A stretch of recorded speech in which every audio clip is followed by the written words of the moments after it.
Hey, everybody. Welcome to the Santita Jackson Show here on AM 950 Radio, the voice of progressive Minnesota. It is a joy to be with you today. Once again, we're talking about protecting the vote, voter protections, voter suppression, voter registration, voter deregistration, voter re registration, right? So let's get to it because we are in that critical period, that sweet spot. Before October 7th, depending upon where you are, you have the opportunity to be re registered if you were deregistered. After October 7th, depending upon where you are, start between October 4th and 7th, you have an opportunity to, there's those are the cutoff dates for re-registering. Re-registering. I'm being very deliberate in my language, everybody, because some of us have registered before, but many of us don't know we've been deregistered. So that means you need to register again. Everybody, please go to the Santita Jackson Show YouTube channel. Please like and share, like and share, like and share, and go to the Santita Jackson and Friends Facebook page. And please like and so well, you're supposed to like and subscribe on the YouTube channel and then like and share on the Santita Jackson and Friends page. Pardon me. And on X, please go to at Santita J. Please, please, please, everybody, thumbs up, thumbs up, thumbs up, thumbs up, thumbs up, and let people know about the show and pass this along. I want you to go to saveyourvote.org so that you can see Vigilantes Inc. You got to hear about America's hitmen, honey, on your vote. That is what is happening right now. They've deregistered, purged a million people in this election cycle in Texas. 1 million. And the sad part is most of us don't know it. And some of us might know it, and we might be too afraid to say anything. We might be naturalized citizens, but we're living with people who are unnaturalized citizens, right? We might have been to prison, or we might have been in jail. We're on bond. We're unsure of our status. There's so many pieces here. It shouldn't be this hard to vote, but it really is in America. So I want to know if you've gone to vote.org. Robert let everybody know they need to go to vote.org. Hey, y'all. Hey, Andre. Please go to vote.org and find out if you're still on the voter rolls. If you are, good for you. Go vote immediately. as soon as they are, as soon as you have early voting, go vote. But if you've been deregistered, you can stay on that same site and get re-registered. You can. And then you can also go on that site, vote.org, and find out what states are what states have the cutoff dates for re-registration. Every state is not like Illinois where you have same day on-site voter registration. And so we have to look at that. Texas doesn't have it. Georgia doesn't have it. Florida doesn't have it. Something to think about, everybody. Many places are making it harder and harder for you to access the vote. No one has shown this more clearly, more comically, more seriously, more brilliantly. So much research than Greg Palast, the New York Times bestselling author. Indeed, many of us met him. He's been around a long, long time. Brilliant, comes from the School of Economics at the University of Chicago. What's going on with you guys at the UC? That's my dad too, right? Well, Dr. King calls him the apostle of economics. And he came out of the University of Chicago Seminary. But what you've done down through the years is given us excellent research. And I remember following you very closely in 2000 when the election was in dispute. Who can forget the weeks, the hanging chads, the proposed march on Tallahassee, because we knew that our vote was being stolen. We knew it. And many other people knew it. But there was really one mainstream reporter in the United States who had the courage to do the research report on it. But no corporate media in the United States would pick up on it. He had to go to the BBC. I think it's important for us to know that because even this story merits so much attention. 1 million voters in Texas purged. That's a huge story. Those are Kamala Harris's votes, ostensibly, if that's your inclination. But you know what? They're Americans' votes. And that's why we really, really owe you a tremendous debt of gratitude, Greg Palast, because this new movie, Vigilantes Inc. We love it. Everybody who sees it, you laugh, you cry, you're shocked. Of course, he faced down guns in this movie. You got to see it. Really. No, it's insane because people really take this very seriously. And there's nothing like putting a face on people who've been robbed of their vote and people who want to rob you of your vote. In this movie, you see all of that. And you find out something very interesting about Governor Kemp.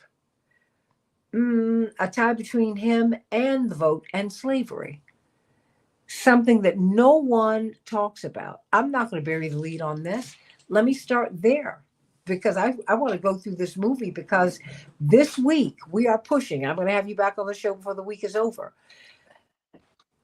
Starting on October 4th, people will not be able to, you'll be able to register, but you won't be able to vote in this election. In South Carolina, that's the cutoff date. You need to go to vote.org, find out if you're still on the rolls. You need to find out, you need to go on and get registered if you've been pulled off the rolls. And then you need to find out what the cutoff date for your state is. And you need to call people everywhere and let them know what the deal is. Vigilantes Inc., which is the new name for the Klan. I mean, talk about John Q. Jim Crow Esquire. Wow. I mean, there's so much that we learned in this movie. There's so much that we learned, and it really is fantastic. And you and Leonardo DiCaprio, my mother's favorite actor. She loves him. I'll tell Leo. Please, he'll be very happy. Oh no, my mother loves him. She loves him the way she loved Brando. Let him know that.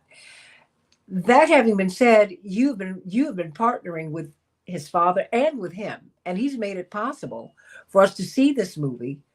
We don't have to pay for it. And I know I do research for a living in part, and I know the kind of research that went into this, the quality of the filmmaking. It costs a lot of money to make this movie, a whole lot, and yet this is a public service that they're providing. But remember, after the election, you need to see this movie too, because people are going to be fired up about the vote come November 6th. We need to work this out. But you know what? I don't want to bury the lead. I want you to tell people about Governor Kemp and slavery. Please. Okay. All right. This is Greg Palast. And in this film, which is called, the full title is Vigilantes Inc., America's New Vote Suppression Hitmen. But they aren't always new. Governor Kemp, Brian Kemp of Georgia, who 60 Minutes and MSNBC and all these sites are calling a hero because he wouldn't overturn Trump's election in Georgia. Well, let me tell you, by the way, a little note on that. Remember, Donald Trump has been indicted for felony racketeering. They did not want to join him in the indictment. Neither Brian Kemp and his Secretary of State, they were right-wing Republicans. In fact, they're to the right of Donald Trump. But they weren't going to start wearing orange suits for this guy. Trump can pardon himself. Trump can get out of this. But they can't. So that's all they were doing, was covering their behinds. Now, Brian Kemp is doing something else. He's covering up a history. He's passed a law saying that teachers could lose their job if they teach so-called divisive concepts, one of which is that, believe it or not, white people brought Africans in chains to Georgia. And who are those white people that he doesn't want you to teach about? It's the Kemp family itself. They used to be called the Habershams. And his family, it's his ancestors who first brought Africans in chains to Georgia. Believe it or not, most Americans don't know this history. Georgia, the Georgia territory, just before the American Revolution, it was the entire South. It included Mississippi, Alabama, parts of Louisiana, Florida. So it's the deep South, one territory, and slavery was outlawed. I want to repeat that. In Georgia, slavery was outlawed. It was German and Swiss farmers, and they didn't want slavery, the plantation system, in. But Habersham went to King George. Now, if you remember, we got rid of that guy in our revolution. He went to King George and got a special dispensation from the king to bring in Africans. Because, by the way, Africans were the high-skilled workers. I know that Governor Ron DeSantis, the Republican governor of Florida, has said, if we teach history of slavery, we have to teach that enslaved people were given valuable skills, that there was a good side to slavery. Excuse me? You should understand that Africans were brought in to Georgia because they had the technology and know-how to grow rice. They came from the rice coast of Africa. So they had the technologies. The English had no idea how to grow rice. So the Habershams brought in Africans enslaved. By the way, some of them were brought in by contract. They came in voluntarily, showed up, and found out that they couldn't leave, that they were going to be enslaved and their children for the rest of their lives and their rest of the generations. This was the Kemp family. Now, look, Brian Kemp didn't bring people in chains from Africa, Sure. but he's denying that he's one of the richer people in Georgia, and it all came literally off the backs of Africans who were dragged here and punished. And it was known as one of the most brutal. His plantations, family plantations, were one of the most brutal. In fact, there was a best-selling book in England from a relative of theirs someone who had married in to the family, and she wrote about the horrific conditions of Africans on the Kemp plantations. And it actually was a bestseller in England. People were horrified for good reason. But he will deny that his money came from there. His cousin, who I spoke to, Janie Bance, said, why doesn't my cousin, the governor, admit where our family's money came from? And I know why, because he doesn't want to have to pay the people compensation. And he wants to run away. But he's actually threatening teachers with losing their jobs. And this is no joke. He actually signed a bill. They could lose their jobs if they talk about the Kemp family and the Africans that they kept in chains. That's called these anti-CRT, anti-divisive concept laws. And by the way, they all go along. You see it in Texas with Governor Abbott. You see it in Florida with Ron DeSantis. These are the big vote suppressors of America. And so part of vote suppression is covering up their histories. The Abbott family, for example, in Texas, by the way, they moved to a town called Whiteville, literally, because there's this white enclave. You have to understand people don't talk about the massive amount of slavery in Texas. In fact, the main reason that the Texans broke away from Mexico is that Mexico outlawed slavery in the 1830s. And so to keep their Africans in chains, they had to split away from Mexico. So we have to learn this history, because as you'll see in Vigilantes Inc., a guy, Griffin Lotson, you'll see these local people in Savannah who've taken over the old Kemp plantation because it's kind of worthless now. So they handed it to them, to the former enslaved people. And they have the Geechee Gullah singers singing the songs of that period, the songs which are coded reasons to escape. Like you'll see in our film, they're singing for us, wading in the water. God will trouble the water. What they're telling you is there are alligators outside this plantation, but if you go in and have faith in God, he'll trouble the water and keep the alligators away. And then they say, follow the North Star. In other words, follow that North Star to keep going north to get to freedom. And of course, the owners didn't know about that. And by the way, one thing on the Kemp plantation, several of the Kemps and their slaveholding friends were murdered by slaves they knew. And of course, then the enslaved people who had enough, they were, of course, tortured and lynched. But we never talk about those small acts of rebellion where people were sacrificing their lives. They said they had enough. So there's a long history. We got that in Vigilantes Inc. Why did you feel that you needed to put that in Vigilantes Inc.? Well, Griffin Lotson, the head of the Geechee Gullah Singers, who was restoring the plantation, unfortunately, it burnt down a month ago. He said, if you suppress history, you suppress the vote, because you cannot understand vote suppression unless you understand where it started, where it came from. Enslavement was the ultimate form of vote suppression. Yes. And then we moved to the new Jim Crow, the black laws, and the rise of the KKK. So one of the things that this film does is exposes. It's kind of, sometimes it's fun, sometimes it's crazy, sometimes it's dangerous, but I take you I take you in and show you. So, for example, Santita, you mentioned being deregistered, or as the voting officials call it, being purged, like the voter rolls took an X-lax. So we show Oh, for Greg. example, I was down in Georgia in 2018. The governor of Georgia, Brian Kemp,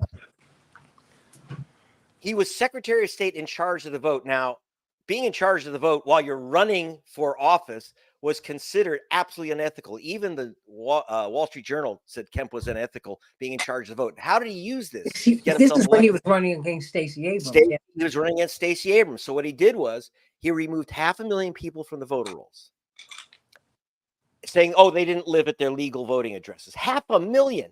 Overwhelmingly black and young people, overwhelmingly. In other words, voters of color, the color being blue. And so I took his list. I went to federal court with Helen Butler. We won a federal court order to get all the lists. We got the lists. We sent them to Amazon. Now, Amazon knows where people live. You know, John Smith never gets another John Smith's tidy whities because they verify your address with 1,800 verification points. They don't ever send the stuff to the wrong place, almost never. And so we asked them, can you go through this list of voters who supposedly don't live at their address and tell us the story? And they gave us back a list, not a guess, not a sample. They gave us literally listed 340,134 people, mostly African Americans, who were removed from the voter rolls, even though they live exactly at the voting address where they are registered. 1/3 people. And Brian Kemp supposedly was elected governor, but after removing 1/3 voters that were mostly black voters running against Stacey Abrams. So who won that race? As Stacey Abrams said, I was elected, but I will not be inaugurated because of the chance. But here's the real thing that you have to look at. That's the numbers. That's the numbers. Let me tell you something that's not a number. Christine Jordan. I was at the polling station and I'm watching in Atlanta. I'm watching one black voter after another being thrown out of the voting station. Like I was with a broadcaster named Raheem Shabazz. He goes in, he comes out, he says, they said my address was no good. We said, what do you mean my address is no good? This is where I live. This is like legal. Nope, can't vote. Then elderly woman, turns out she's 92 years old. She'd been voting at that same polling station for 50 years. She went in, they said, you're off the list, can't vote, get out. They threw her out into a storm. Her granddaughter, you'll meet her, was hysterical about what happened. And then they invited us back to their home, which Brian Kemp said that they didn't live in. And there on the wall was a picture of her at that dining room table in that house with Martin Luther King. And I said, oh, you knew King? And she said, well, it's my cousin. He came here every Sunday after services at Ebenezer Baptist. And so they knocked off the voter rolls, the 92-year-old cousin of Martin Luther King, 50 years voting the same place. So what I'm telling you is if she had checked, now after 50 years, should a 92-year-old woman have to check her registration? The answer is yes, because so you got to go to, so if you go to Save Your Vote, not Save My Vote, not Save Santita's votes, not Save Our Vote, Save Your with a Y, saveyourvote.org, and you can get the link to check your registration. You can get the 866 phone number to get lawyers if you run into problems. It gives you, and yeah, it has vote.org. It has advice on how to avoid being attacked by vigilante vote hunters who will challenge your vote. And it also gives you at saveyourvote.org. It gives you a free link to stream the film Vigilantes Inc. And so, again, you got to check your registration. Even if you've been like as Christine Jordan, you've been voting the same place 50 years. In fact, that's the people they want to get off because they know you're not going to know until you show up. And by the way, they don't necessarily always tell you you've been challenged. You don't know why. And the lady behind the desk may not know why. By the way, how do you find out you've been challenged? Well, hopefully you check your registration. And I can tell you one thing, as Santita said, this week we still have next few days, almost every state actually until October 4, every state still has their registration open. So if the best thing to do to defeat these guys is to re-register. So you can always register online. I recommend it. Then take a screenshot of it, bring that to the polling station. One other thing you can do, Okay. 23 states. The good news is that 23 states allow registration on election day. Not only here in California, but swing states of Nevada, Michigan, Wisconsin, and of course, Illinois and several other states allow you to vote. If you show up and they say you're not on the voter rolls, first thing you do is say, well, then let me re-register right now. And then you give me a regular ballot. Re-register right now and then give me a regular ballot. So, and the lady behind the desk, and I say lady because usually is, the person behind the desk may not even know that you can re-register on the day. But in those states, Nevada, Wisconsin, Michigan, those swing states, unfortunately, not Texas, not Georgia, but 23 states that aren't Jim Crow benighted allow you to register on the day, so you can do that. So again, go to saveyourvote.org, watch the movie, get the information, check your registration, and that's what you got to do. And get everyone you know to do that. And I'm not asking you to do something painful. Just check your registration, and when you check your registration, then go grab some popcorn and watch a movie. That, it really does come down to that. And you need to get people. You need to gather people together and watch the movie, because we need to have discussions about it. We're going to have another, I'm working out the date right now at Rainbow Push. We're going to have another showing of this film, and we're going to have a nice talk about it afterwards. Because that's what we did during the convention, as you recall, Greg. Yes. When we did that with the other iteration of Vigilantes, and it was a wonderful discussion after the showing of the movie, because after you've seen it, you have to talk about it with somebody, and and because the information is so new, so fresh, and so unreported, you need a witness, because you need to look at someone and say, did you see did you see that? And that's the reaction that everybody has. That's why we're so eager for you to see it. Go to saveyourvote.org. Saveyourvote.org. Yes. Why did you feel compelled to make this film? I mean, why? I mean, because it's almost like you're vote obsessed. I laugh because you and Reverend, you and my father are like vote obsessed. I mean, I'm serious. It's a little different. Well, I'm right. I do film and write about many, many other subjects. I was Yes, you do. I was a columnist, investigative reporter for BBC Television and the Guardian newspapers out of England. And so I covered many, many topics. And I'll be doing a film for Leonardo DiCaprio. Will be my producer I'm doing the follow-up to his film Killers of the Flower Moon. And with the Osage Nation, we're doing the part 2, but this will be done as a documentary. And so I do other things, but why do I return to the vote? Because as every other right depends on the vote. If you don't have the vote, you don't have no rights. When you talk about women's right to choice, that it all blew up because Trump won by 70,000 votes out of 160 million cast. Your vote counts. Now, here's the thing. Your vote counts. Martin Sheehan, my favorite president, President Bartlett, who is also one of my producers, President Bartlett, as he said, one vote can change an election, and one heart with courage is a majority. What he's saying is when you lead, others follow. You see that with Reverend, with your dad. Yeah. Because when you lead and people see the strength of resistance and the strength of action, they get inspired and act too. When Stacey Abrams said they're trying to steal our votes, because the Democratic Party would never talk about suppression of the black vote. But she said, I'm going to talk about it. And she proved that you could actually raise the turnout by telling people they're stealing your vote because it's valuable. If it was junk, they wouldn't. If it meant nothing, they wouldn't take it. So you have your water, your air, your reproductive rights, whether we go to war or have peace. This is all about, comes down to your vote. And you have no rights if you lose that right to vote. And what motivates me personally? Several things. I grew up in the absolute poorest part of Los Angeles, still is, Sun Valley, Pacoima, between the garbage dump and the sewage plant. That's where I grew up. And I knew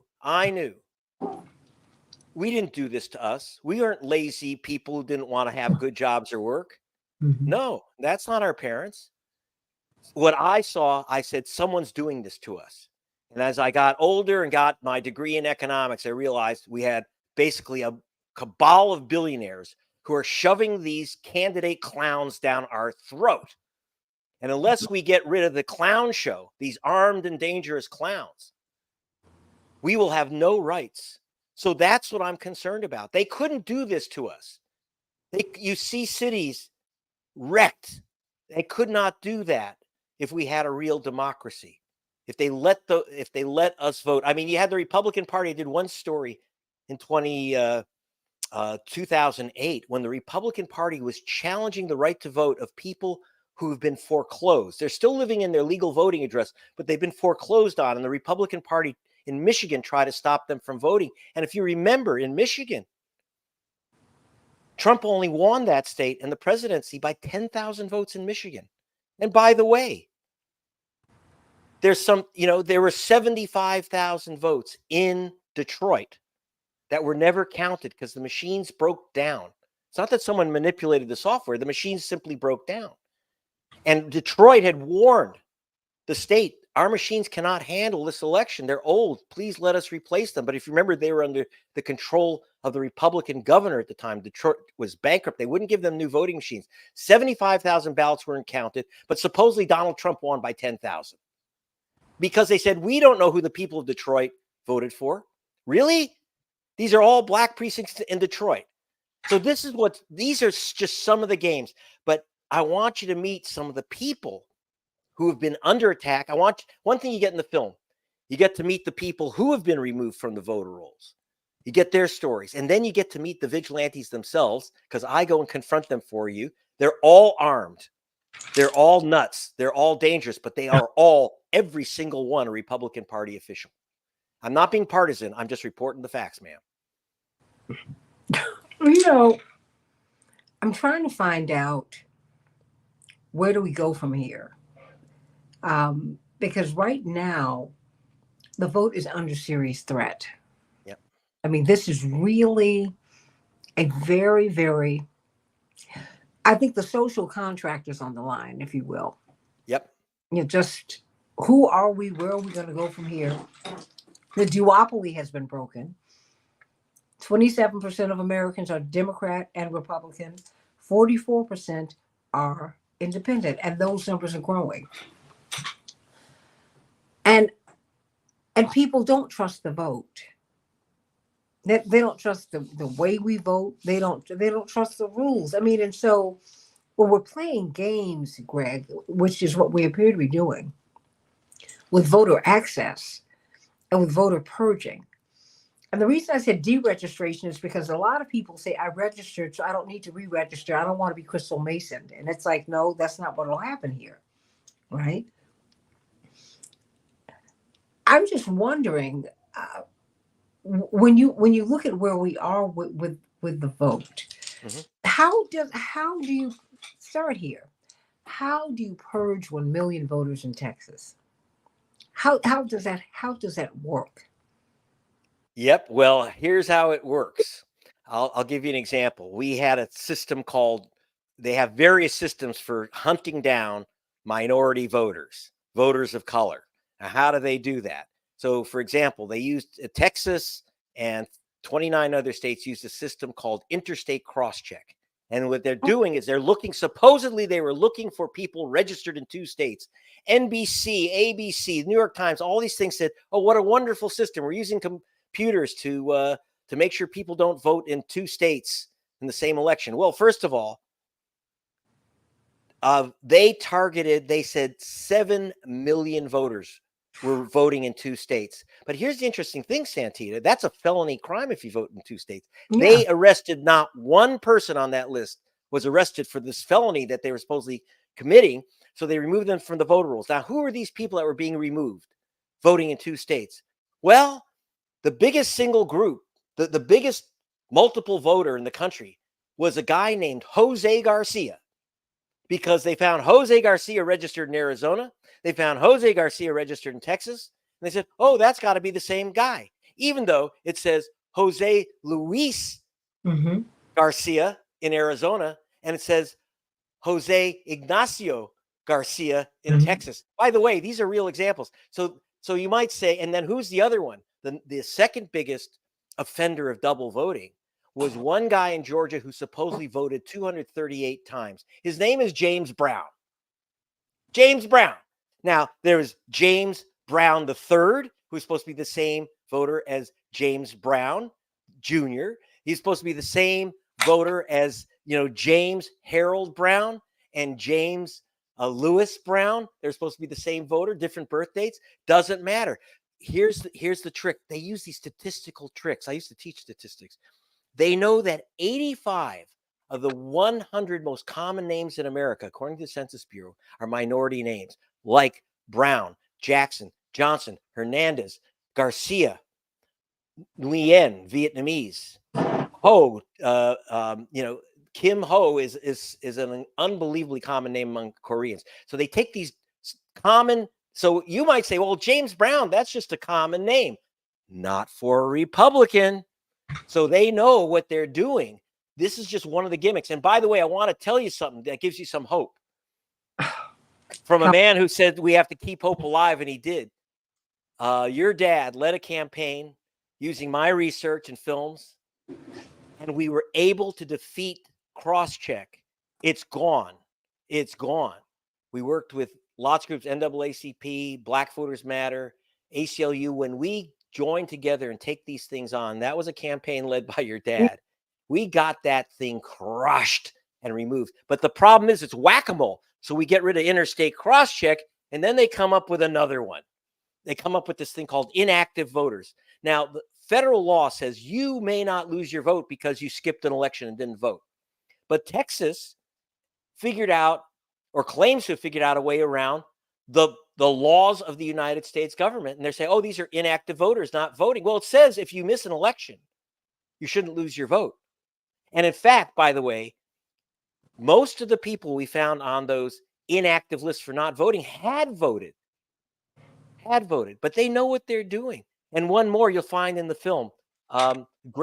Commissioner Rodney Ellis, the first Black man elected commissioner of Harris County. That's Houston. Now, not many people in America know that Houston has the largest Black population of any city in America, even more than Chicago or Atlanta. And so Commissioner Harris, in the last election, because of COVID, said, we don't have enough polling stations. If everyone comes in to vote, people are going to die waiting 5 hours in line during COVID epidemic. You can't mail. It's impossible to mail in your ballot in Texas. Basically impossible. And so they got these long lines. So he says, well, I'm going to mail out the ballots to Houstonians. But then the Attorney General of Texas, this Republican named Ken Paxton, who, by the way, recently avoided impeachment and removal from office for corruption by a single vote. So this corrupt Attorney General went to court and stopped Commissioner Ellis from sending out ballots during COVID, 2.4 million ballots. And what he told Steve Bannon proudly, Trump's hitman, Steve Bannon, who was in prison and was pardoned by Trump. So he told Steve Bannon on his radio show, if I hadn't stopped those 2.4 million ballots being mailed out to Houston, Donald Trump would have lost Texas. I want to repeat that. The Republican Attorney General said if the people of Houston had been allowed to vote, Trump would have lost Texas. That's a blue state if they let people vote. And you'll find that in the film. And then you'll find out the rest of the story of violence. And that's what I'm worried about coming up too. Why are you worried? Okay, take the case of Rodney Ellis. Again, the first black commissioner in Houston. So the Republicans claimed, the MAGA nuts claimed that Rodney Ellis had forged 750,000 ballots. I'm not kidding. So I actually asked Commissioner Ellis, you'll see on camera, well, oh, that's pretty good. How did you sign 750,000 ballots and forge them, get those signatures right? Even at 8 seconds each, that would take you about 200 years. And he said, it might sound goofy, but here's what happened. He was accused of forging 750,000 ballots. His home was surrounded by nutcases with AR-15s, loaded automatic weapons. Texas is an open carry state. They surrounded his house with weapons, screaming at his house with big signs, "Stop the steal." His daughter was having a pajama party with her friends inside, scared to death. They've just been surrounded by all these nuts with guns. And then these nuts saw an air conditioning repair truck down the street. And one of these vigilantes decided that that's where the ballots were hidden. So the truck left. He followed the truck. He ran the truck off the road. He could have killed the guy. He ran the truck off the road, then goes over to the driver and puts a gun to his head. He puts a gun to his head and said, get on the ground, then give me the ballots. Just at that moment, the Houston cops happened to show up.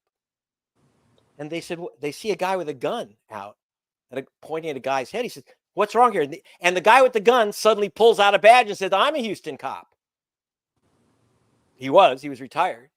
And he said, "Oh, he's got 750,000 ballots in the back of this truck." They opened it up, and there was a bunch of air conditioning ducts and pipes. That was it. No ballots.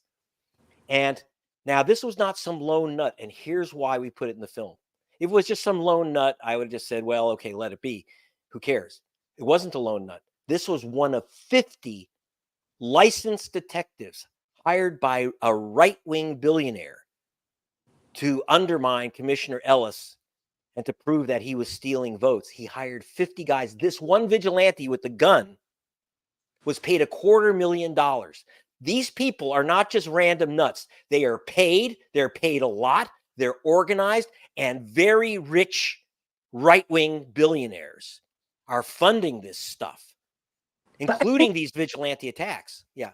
No. I don't want you to stop, because I think that people need to understand that this is a plan. They say, the old saying, if you fail to plan, you plan to fail. This is not a conspiracy. I heard this woman on C-SPAN. I've told the story several times today already on the air, but I was struck by this. I love Washington Journal because I love the neutral host and opening up the phone lines to the American public. Well, this is what happened, Greg, which is part of the reason I called you today, or last night, and said, please do the show. Huh? You could hear that she was an elderly white lady. She didn't mean any harm. Lovely, lovely lady. I have no reason to impugn her integrity. She sounded very sincere. Okay. Mm-hmm.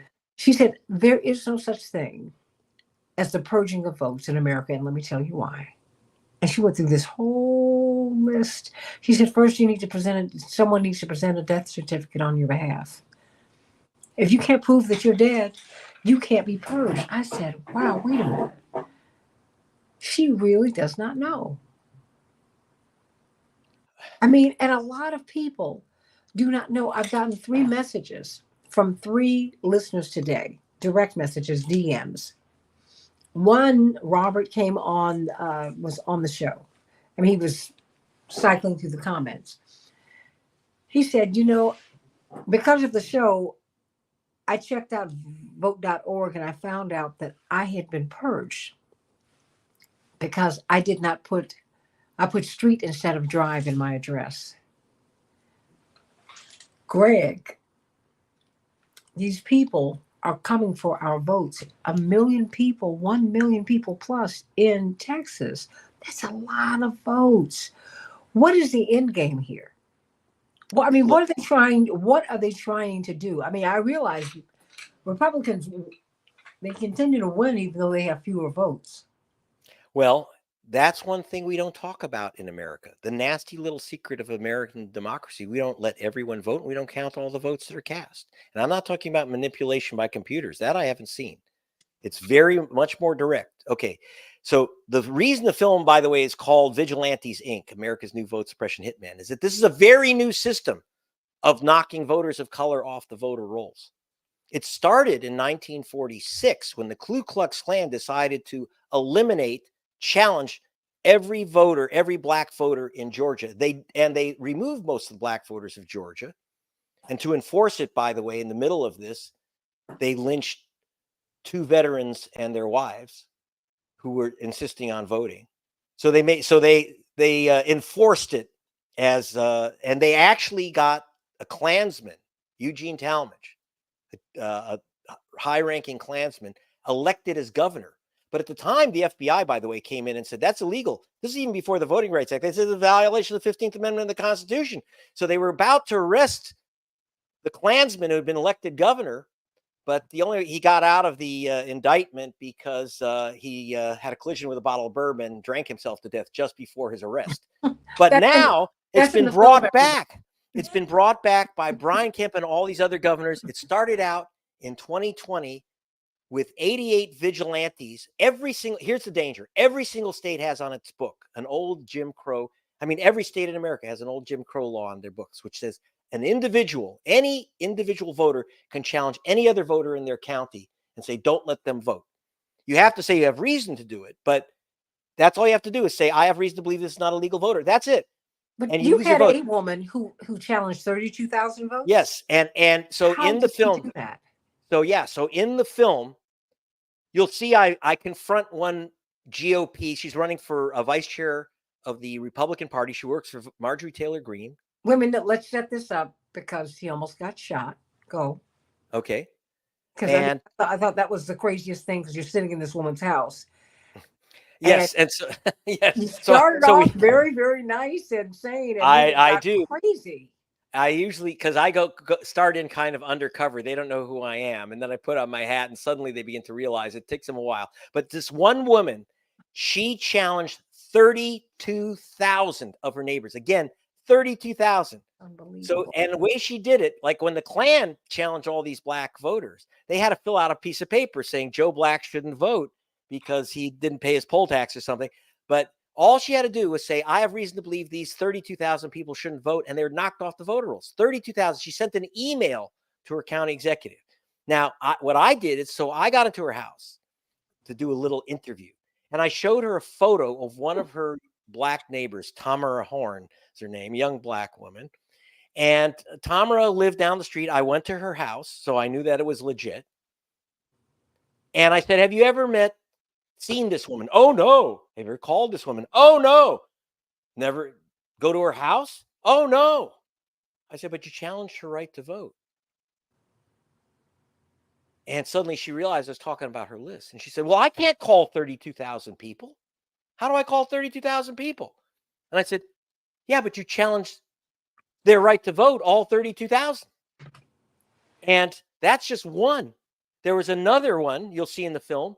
And then, by the way, as you say, I walk in, there's ammo all over the place. There's a loaded AR-15 semi-automatic rifle right next to the front door. There's guns all over the place. And by the way, this is a rich woman in a big, antebellum, Gone with the Wind house with the columns. Yeah. And then she freaked out. She freaked out because I told her, it looks like you violated according to Gerald Griggs, the NAACP, she violated the Ku Klux Klan Act of 1871 to stop the Klan from doing this. When you act like a Klansman, you're subject to the laws that arrest Klansmen. And I said, do you know that law? She says, I'm Canadian. I'm from Canada. What? And then she throws me out. And then now she has all these guns. So just so you know, my local camera crew, and I don't blame them, they ran for their lives. And I don't blame them. They didn't know what's going to happen next. No, it was not. You didn't just walk out of the house. No. So I walked. So then as I'm walking, I stopped. My good cameraman, Zach Roberts, who's fearless, he stayed, despite the guns, he stayed with me and filmed me leaving. She's throwing me out. And I'm saying, you don't want black women or Democrats to vote. And she throws me out and she starts. And then I tell her, "Are you sure this is your legal voting rights?" And she started swearing like a sailor. I couldn't put all of it in the film because I'd have lost my PG rating. And so this elegant woman, she's swearing at me, throwing F-bombs at me. I'm not kidding. And she is And a proper oh, lady. yes, she looks like, And she's then dressed like Aunt Nancy Reagan. no, But as no, I soon as mean, look, she's challenged, she was lovely. And look, those we understand the church ladies, and she was. I mean, look, she was lovely yeah, until until Joel, you remember that part of the movie? I mean, look, saveyourvote.org. You got to see this movie because you know what? Wait a minute, Greg, before you continue, you put a face on these people. This is academic until it's like, wait a minute, these people really exist. That's what when I heard this woman on Washington Journal, I said, you really don't know that this happens. And that was what was so stunning to me because also, Greg, hold on. There's a lot of money that's been invested. And who is paying for this? Who can, how, because I don't know how you find 32,000 people. That's a lot of time and a lot of money to me. yes. And so what's happened is that these lists, there are 2 million voters who've been targeted, 2 million this year. Now, I want to mention that there were 88 vigilante voters, vigilante volunteers challenging voters, like the woman with the list of 32,000. There were 88 of them in 2020, but we were still able to defeat them. But now it's exploded. Yeah. And the same group that fielded the 88 vigilantes, it's called True the Vote, they have now signed up 40,000 vigilantes. And as of 5 weeks ago, they had already challenged 851,000 voters. They've now gone over 1 million voters have been challenged. 95% of those voters, 98% maybe, have no idea they've been challenged and that their vote won't count. And so this is massive. Mark Elias, who's the voting rights attorney just hired by Kamala Harris, finally, the Democratic Party is at least taking note of this. He has said that these vigilante vote challenges are which are a virus out of Georgia, as he calls it. This virus out of Georgia is the number one threat to the vote in 2024, which is why you have to check your registration, by the way. Or you may not even know till you get there. Look out in your mail. You may get a postcard saying from your county elections board, please don't throw it away. Please look for what you might think is junk mail. Respond or you will not have your ballot counted. And so this is the danger. We've gone from 88 vigilantes to 40,000. They've challenged over 1 million voters. You might be one of them already. I'm worried they're going to be challenging on election day. So another one, you talk about faces. How do they challenge on election day? That's the serious danger of vigilante vote challenges, which is that I can say Santita can't vote. She doesn't really live in Chicago, and your vote, you may be given a ballot, but it won't be counted. You'd be given a provisional ballot and it won't be counted. Or if you mailed in your ballot, you don't know that ballot has been challenged and it won't be counted. Wait a minute. Are you telling me I don't have the right to challenge the challenge? You do have the right to challenge the challenge. And that's one of the things I want to talk about. There's many ways to defeat it. First of all, if you've already been challenged and for some reason they've already removed you from the voter rolls, the easiest thing is to re-register. The second thing, that's number one. The second thing is you may have to go in. Are you ready for this? So let me give you the example of one person and how they got their vote back. We had one vigilante who actually dresses as a vigilante, is Doc Holliday, the guy from the OK Corral. He came to our interview, cowboy hat, cowboy boots. He's got a holster with a loaded 6-gun in it, which was, and since we were kind of going to, and I said to him, do you know whose house you're in? He said, no. He said, we'll meet your host.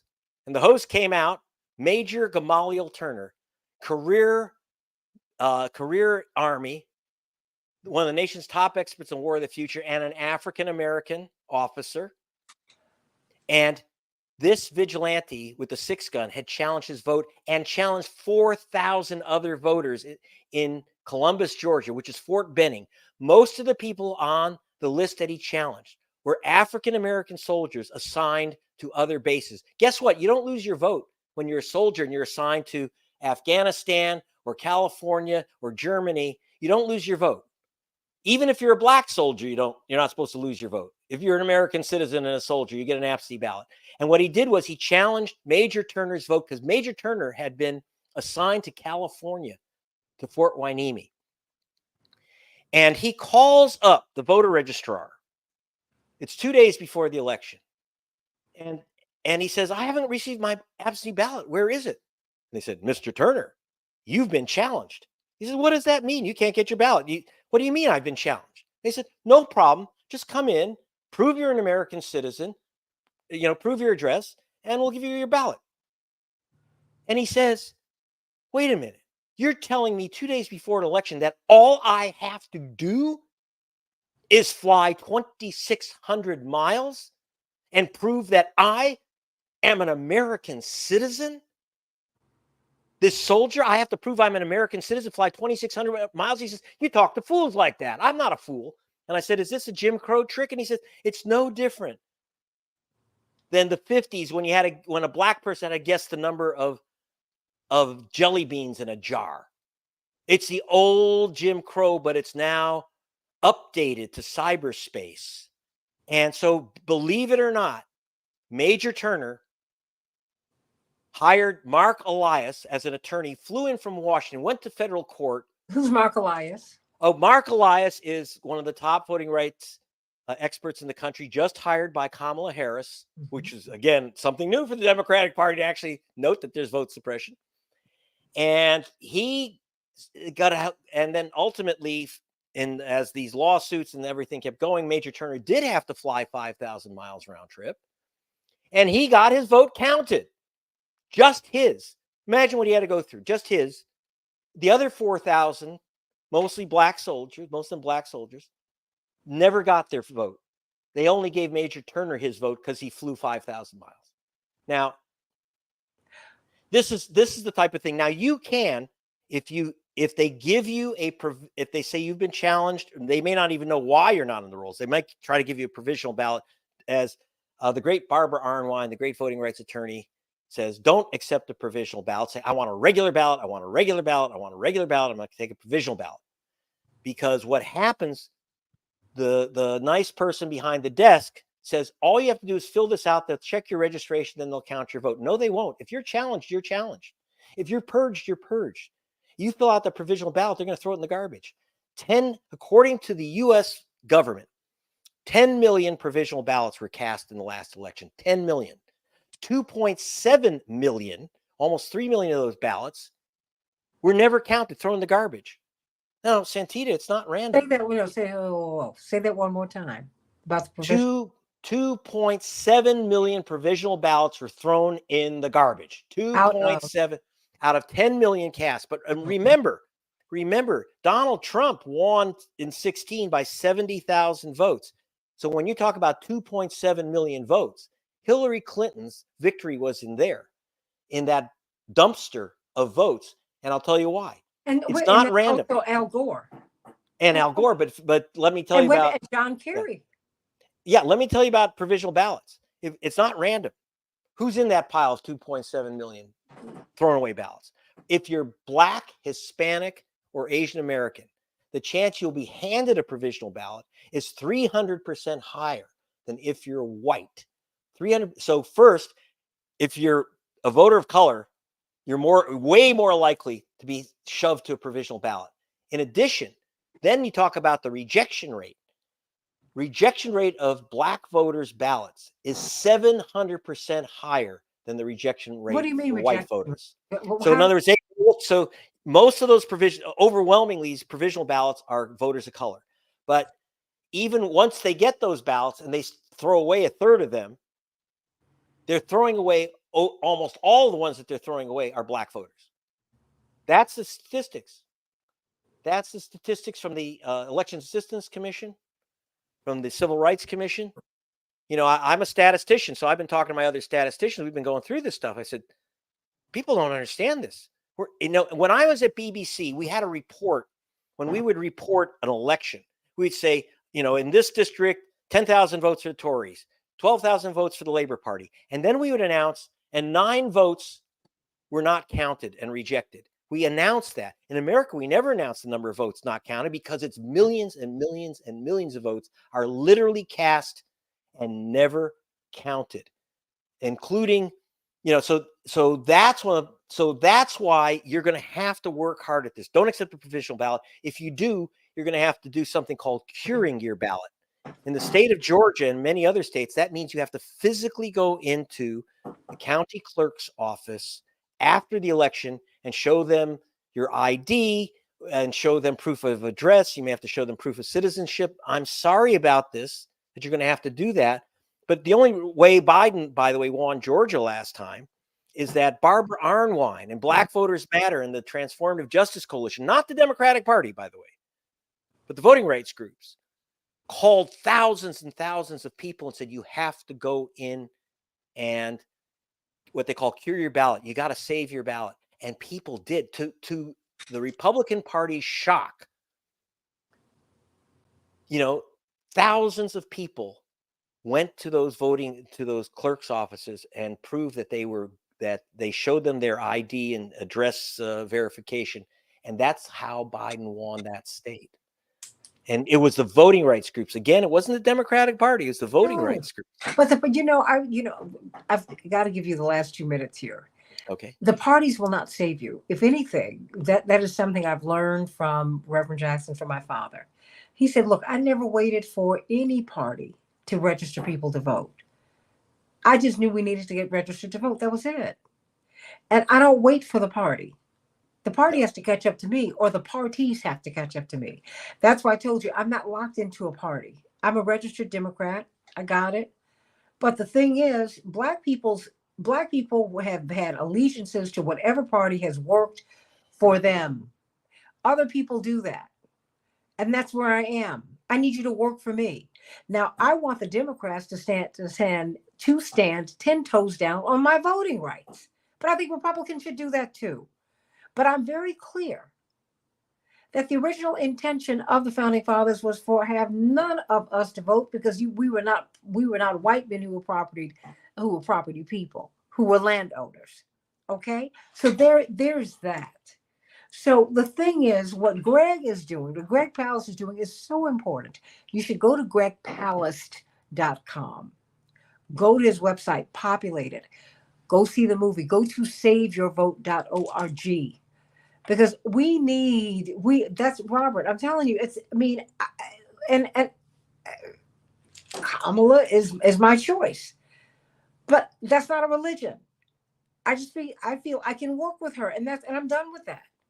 But what I'm saying to you is, don't wait on a party to save you. That is not what they do.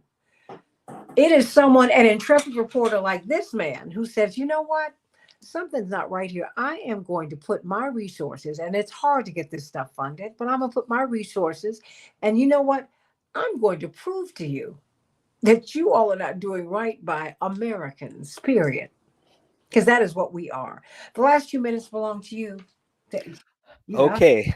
So I'm not asking you to do much at this moment other than check your registration, find out how to protect your vote, how to defeat these vigilantes, how to make sure that you vote and your neighbors vote. But I'm also going to ask you to grab some popcorn and watch a movie. Vigilantes Inc. is a movie. It is very entertaining. Very entertaining. They are. I mean, it's actually when this woman's chasing me out with her guns, and then the goofy guy with. I know he's got a loaded gun, but it could be actually ends up quite humorous. It could have been very dangerous and ugly, but it ended up. No. Well, see, because you're not from the South, it was dangerous. It was dangerous. And I know that the major was really nervous about that gun, and because we know these people, Greg. Yes, and you don't know what they're going to do. So, but the other thing is, there's also parts that'll just tear you apart when you see this 92-year-old cousin Martin Luther King lose your vote. When you go back into the history of enslavement and disenfranchisement and the whole series of Black laws, you get to learn history that they don't want you to know. So it's really entertaining. By the way, it's narrated by the wonderful Rosario Dawson. So just listening to her voice is worth the film. Absolutely.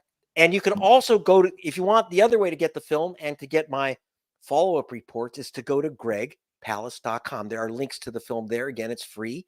And it's Greg Palast. You see it on the screen, GregPalast.com. And thank Leonardo DiCaprio and Jamie Foxx for making it available for no cost. And Jamie Foxx says, great film. It is he says, it's my story, and I want everyone to know this story. You got to watch it. So, take Jamie Foxx's word for it, and President Bartlett, Martin Sheen, my other producer, and go to gregpalace.com, get the movie, get your vote back. It's on Absolutely. you. Absolutely. I mean, Greg Palast, we owe you a tremendous debt of gratitude because I'm so glad that you're standing up for all people. Thank you for that. Thank you. SaveYourVote.org. But you know what? If you really want to dig down into this issue, and Robert says, I was outraged when I saw the first Vigilante movie. You are going to be furious when you see this one. But you're also going to laugh. But you're also going to go, wow, these people are working overtime to keep us away from this vote. There's something to be said for that. And you will see the stories of our Asian brothers and sisters and our Latino brothers and sisters. You're going to see how we have all been sabotaged, how people are taking our vote away from us. They are family. We're family, everybody. And this is not right. We owe you, Greg Palast. Thank you very much. And I owe you and your family for supporting my work and getting it out there. And that's the point. Your dad has been like, and yourself and the rest of your family have been tremendous at reminding people that it's on you. Don't expect, like you say, don't expect a political party to save your vote. Don't expect someone else to save your vote. It's you have to save your vote. That's why we call the site SaveYourVote.org. That's right. And go to gregpalace.com, because it's up to you. We can defeat them. We did it. We eliminated cross-check. We stopped in 2 years ago. We stopped most of the voter challenges. This time it's going to be a lot harder because it's in 43 states already, and 851,000 people as of 5 weeks ago have been challenged. We've got to act on this, and it's up to us to know the story and know the history of the story. And so I'm just asking you to grab popcorn and watch a movie. How painful is that? I promise you, you're going to love it. And everybody who's seen it we've all loved it. That's why we're going to show it again in the next couple of weeks at Rainbow Push. Everybody, please go to vote.org. Please, please, please.